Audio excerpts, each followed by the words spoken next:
You are a 12-year-old boy named Ptolemy, standing in the great palace of Alexandria in 51 BCE. Golden light streams through marble columns as priests crown you Pharaoh of Egypt, ruler of the richest kingdom on earth. Your sister Cleopatra stands beside you in ceremonial robes, and tomorrow you'll marry her in a ritual that will make you both gods. The crowds cheer your name, calling you divine, but all you can think about is how your sister's hand feels cold and unfamiliar when they force you to hold it. What you don't know is that the adults who smile and bow before you have already decided you must die. Your regent Pothinus whispers in your ear that marriage to your sister is tradition, that pharaohs have always wed their siblings to keep the bloodline pure. He explains how Osiris married Isis, how the gods themselves blessed such unions. But when you look at Cleopatra, 5 years older and infinitely more confident, you don't see a wife or a goddess. You see a stranger who speaks languages you don't understand and makes decisions without asking your permission. The marriage ceremony approaches like a storm, and every adult around you treats it as celebration while you feel something precious dying inside your chest. This moment of divine glory is the beginning of a nightmare that will end with you drowning alone in the Nile, betrayed by everyone you trusted. But here's what'll shock you to your core. Ptolemy wasn't unique. For over 3 centuries, the Ptolemaic dynasty had been feeding children into a machine of incestuous marriage and political manipulation that destroyed young minds and bodies with ruthless efficiency. This wasn't ancient custom or religious devotion. This was systematic child abuse disguised as divine tradition. A factory for producing compliant rulers who could be controlled by ambitious adults hungry for power. How did one of history's most sophisticated civilizations create a system that turned childhood innocence into political currency? Here's the full story of how Egypt's royal family became a breeding ground for exploitation, manipulation, and the systematic destruction of children who were born to rule but died as pawns. These are the stories history tried to bury. If you want more of them unearthed, hit like and subscribe, and please tell me in the comments where you're watching from. The numbers alone will haunt you forever. Between 323 and 30 BCE, the Ptolemaic dynasty orchestrated over 60 documented cases of sibling marriage, parent-child unions, and uncle-niece partnerships. But these cold statistics mask a horror so calculated, so integrated into Egyptian royal culture, that it operated like a machine designed to consume childhood and produce traumatized rulers who could be easily manipulated by their advisors. Think about that for a second. 3 centuries of children forced into intimate relationships with their own family members, all justified by religious doctrine that portrayed incest as divine will. The Ptolemies weren't Egyptian. They were Macedonian Greeks who conquered Egypt after Alexander the Great's death. But rather than imposing their own customs, they adopted the most disturbing aspects of pharaonic tradition and amplified them into something far more systematic and destructive. They understood that controlling royal bloodlines meant controlling the kingdom itself, so they turned family relationships into tools of political domination. But it gets worse. The marriage system operated according to rules so twisted that they defied natural human instincts while appearing religiously justified. Children as young as 8 were betrothed to siblings, parents, or close relatives based on political calculations that treated human relationships like mathematical equations. The goal wasn't love, compatibility, or even reproduction. It was creating rulers so psychologically damaged that they would depend entirely on their advisors for guidance and decision-making.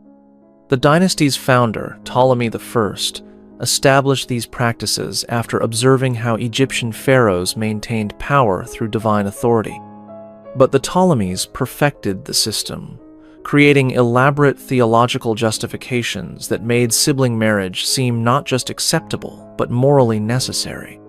They commissioned scholars to write treatises proving that royal incest honored the gods, while priests developed rituals that sanctified relationships that would be considered criminal in any other context. The psychological conditioning began in early childhood, long before the actual marriages took place. Royal children were isolated from normal social relationships and taught that their only acceptable companions were family members. They learned that intimate feelings for anyone outside the royal bloodline constituted betrayal of their divine heritage. By adolescence, most had been so thoroughly conditioned that they viewed incestuous marriage as natural and inevitable. The training process included detailed instruction in the political benefits of keeping power within the family. Children learned that their marriages weren't personal choices but sacred duties that preserved Egypt's prosperity and divine favor. Those who showed reluctance received correction through methods that combined religious guilt with threats of political and economic consequences for their resistance. Medieval practices seem almost enlightened compared to what the Ptolemies considered normal family relationships. This dynasty had turned the most fundamental human bonds into instruments of political control and psychological torture. The systematic nature of Ptolemaic child exploitation becomes clear when you examine the specific techniques used to prepare young royals for their predetermined roles.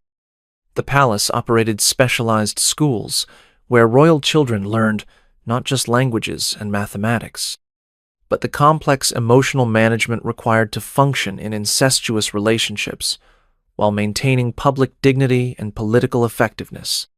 The curriculum included training in what palace officials called domestic diplomacy, the art of navigating intimate relationships with family members who were also political rivals. Children learned to compartmentalize their emotions, suppressing natural revulsion while displaying appropriate affection during public ceremonies.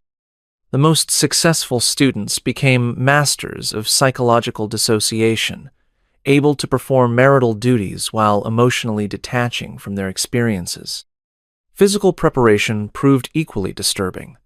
Palace physicians developed specialized medical procedures designed to ease the transition into incestuous relationships, particularly for younger children who might otherwise suffer physical or psychological trauma that could impair their political functionality.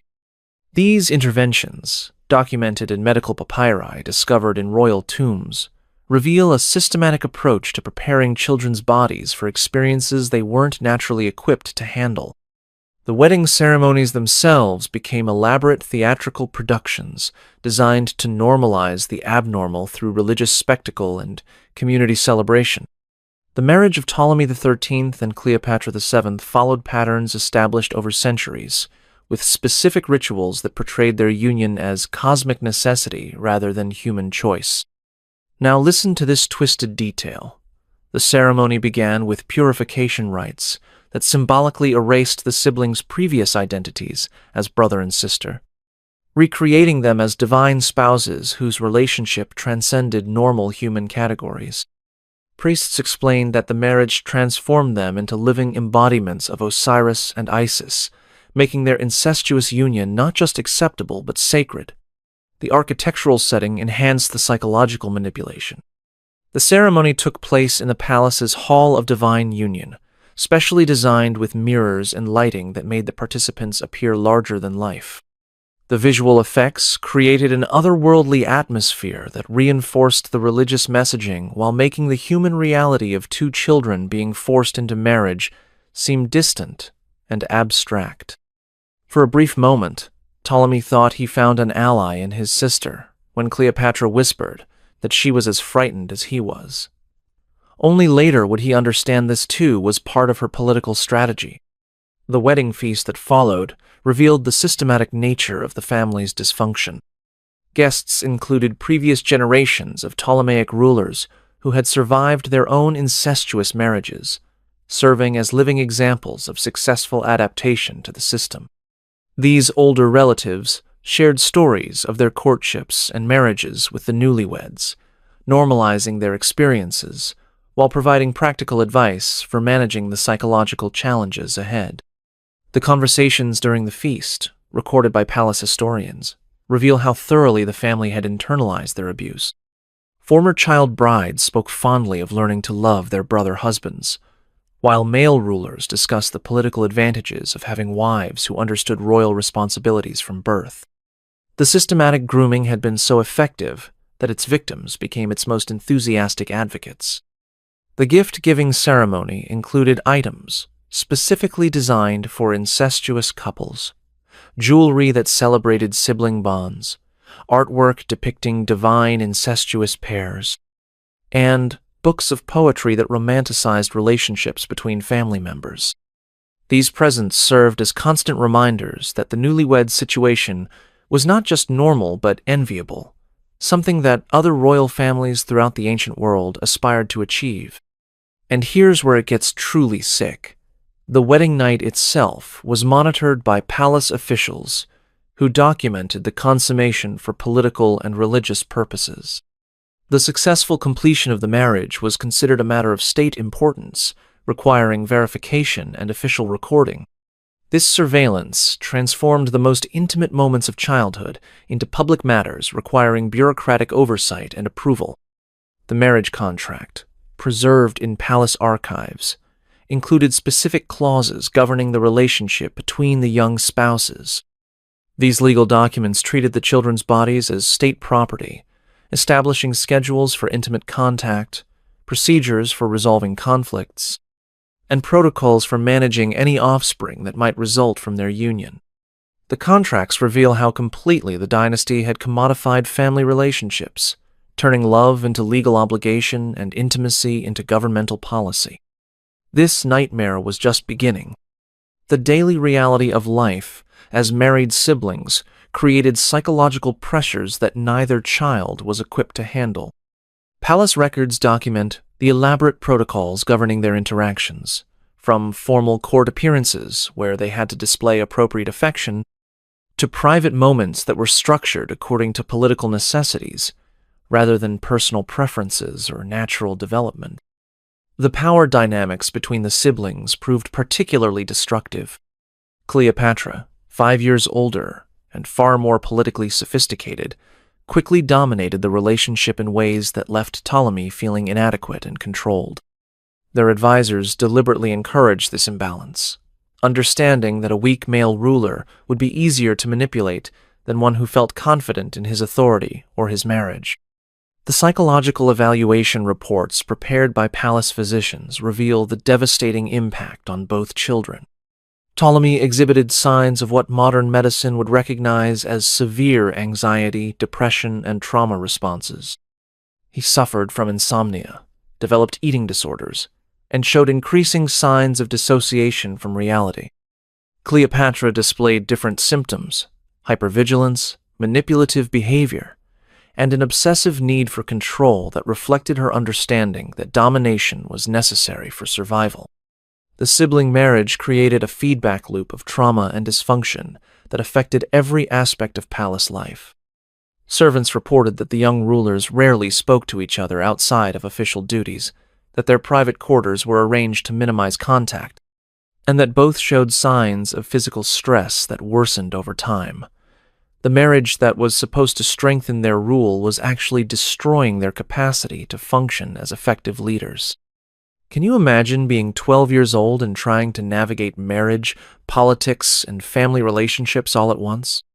The advisors who created this situation understood perfectly that overwhelming the children would make them dependent on adult guidance for every decision, from personal matters to affairs of state. The breaking point came when palace officials began pressuring the young couple to produce an heir, despite Ptolemy's obvious emotional and physical unreadiness for parenthood.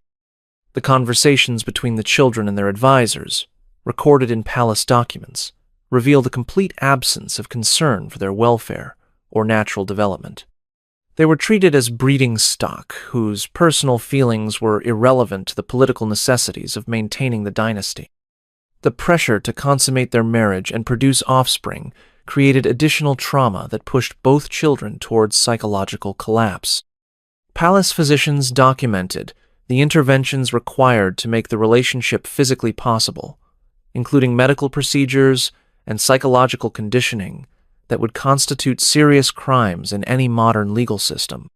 The systematic nature of this abuse reveals a civilization that had completely abandoned basic human decency in pursuit of political control. But what they discovered next defied belief. The real horror of the Ptolemaic system wasn't just the individual abuse of royal children.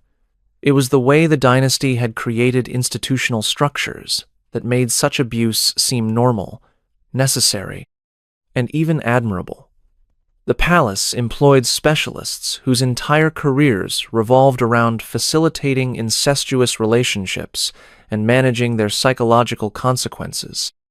These experts, called domestici sacri, developed elaborate techniques for conditioning royal children to accept and even embrace their predetermined roles.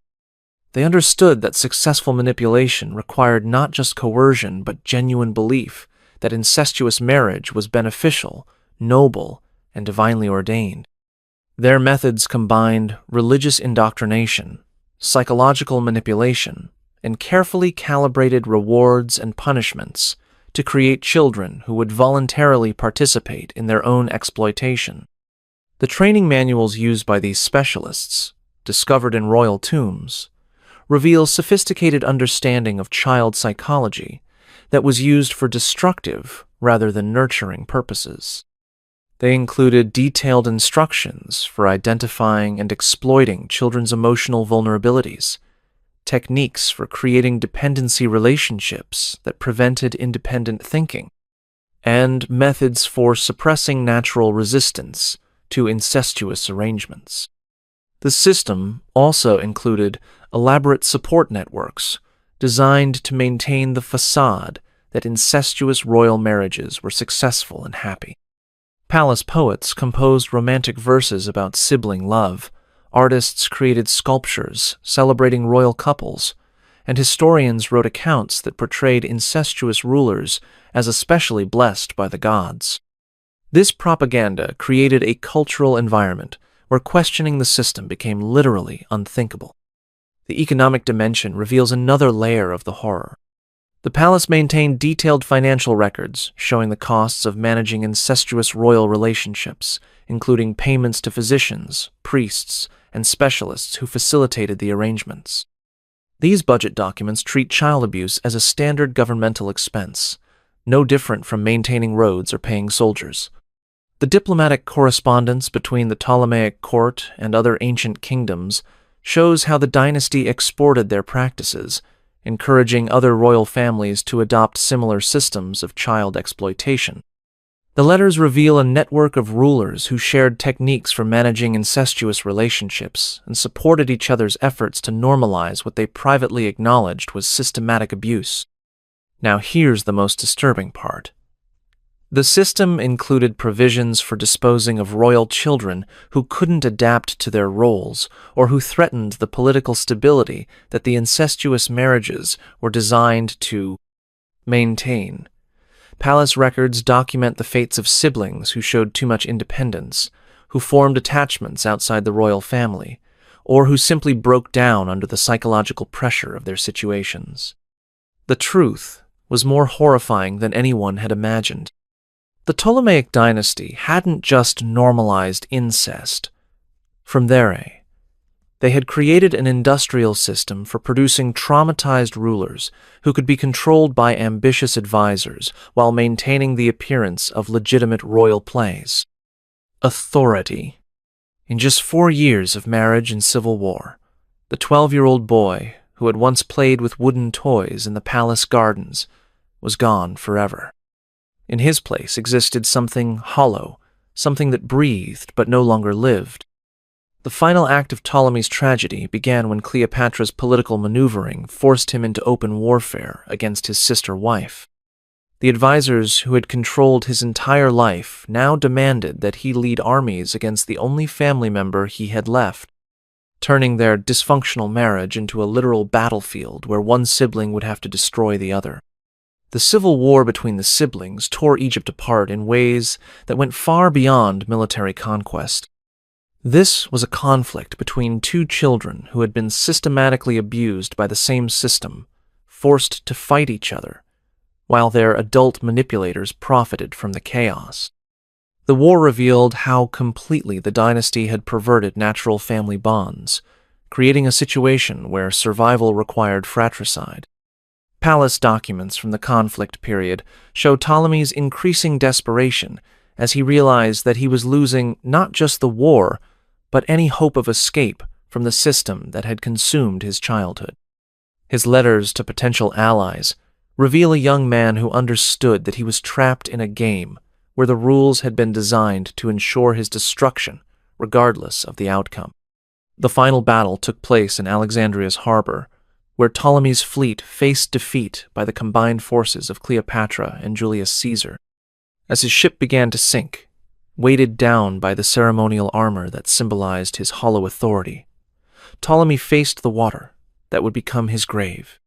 Palace witnesses reported that he made no attempt to save himself, as if drowning was preferable to continued existence in a world that had never allowed him to be fully human. The contemporary accounts of his death reveal the complete absence of genuine mourning from those who had claimed to serve him. His advisors immediately switched their allegiance to Cleopatra. His soldiers abandoned his cause without resistance, and his few personal servants showed more relief than grief at his passing. The boy king, who had been proclaimed divine, died alone and unmourned, a testament to the system's success in isolating its victims from any meaningful human connections. Ptolemy was not alone. Across 3 centuries of Ptolemaic rule, dozens of royal children endured identical fates in this system that operated with the efficiency of a machine designed to consume innocence and produce political compliance.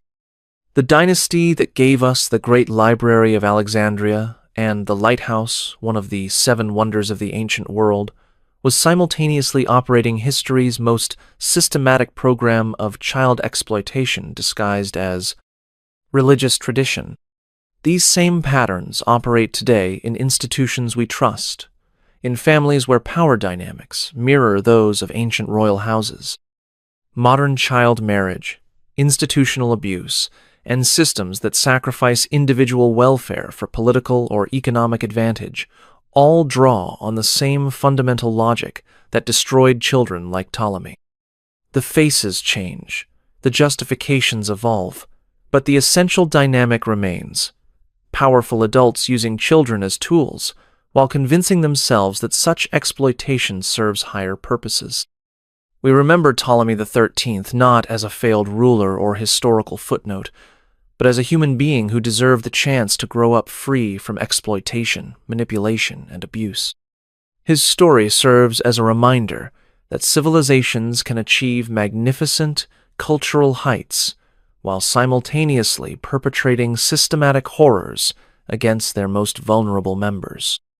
The same society that produced mathematical innovations and architectural marvels also perfected techniques for destroying children's capacity for independent thought and genuine human connection.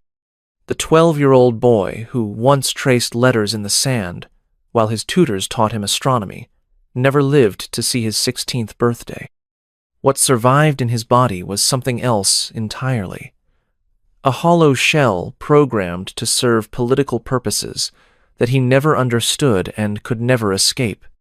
His dreams of adventure, his natural curiosity about the world, his innocent hope that the adults around him wanted his happiness, all of it was systematically destroyed by people who viewed his suffering as necessary for maintaining their own power and privilege.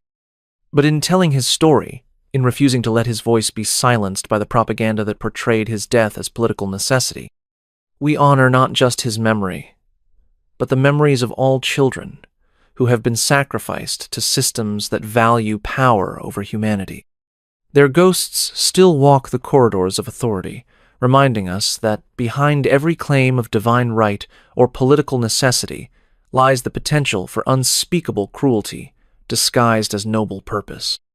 The golden palace that witnessed Ptolemy's coronation also witnessed his destruction, its marble halls echoing with the footsteps of children who were never allowed to be children, rulers who were never allowed to rule, and victims who were never allowed to escape the roles that had been chosen for them before they were old enough to understand what those roles would cost. If this glimpse into history's hidden darkness has left you wanting to uncover more buried truths, I've prepared another journey into the shadows of the past that you won't want to miss. Click on the video appearing on your screen now to discover another shocking chapter that history tried to erase. And if you found this exploration as compelling as I did, hit that subscribe button so we can continue peeling back the layers of history together. These forgotten voices deserve to be heard, and there are so many more stories waiting to be told.